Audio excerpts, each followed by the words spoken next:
Hi, this is John back at you again.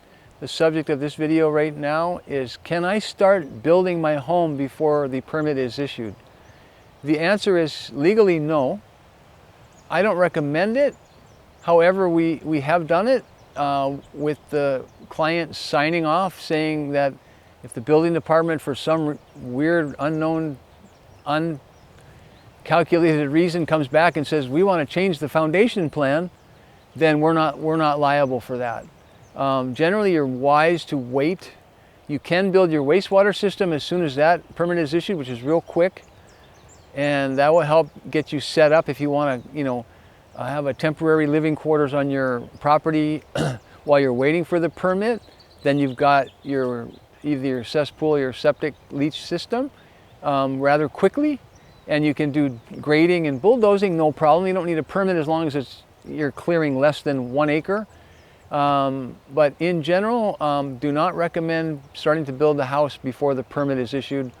However, if you want to, indemnify us from any, liability for that, we can do it. But if there's changes that they come up with that are unexpected, we have to make them. We'll do our best to negotiate with them and see if we can keep things the way they are, but there's no guarantee. So if we have to change anything, it's going to cost you more money. For some people though, time is money, so it's just, we can only get so far anyway. You can only get as far as you can get before you need to call for inspections. You can't pour concrete on your landings.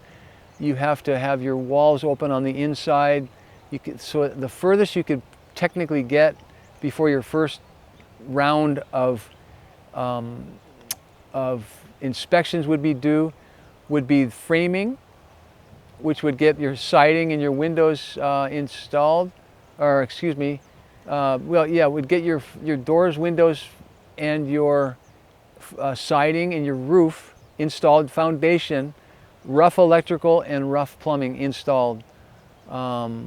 So that's the thick and thin of that issue. If you got any questions, shoot me an email or give me a call. Thanks.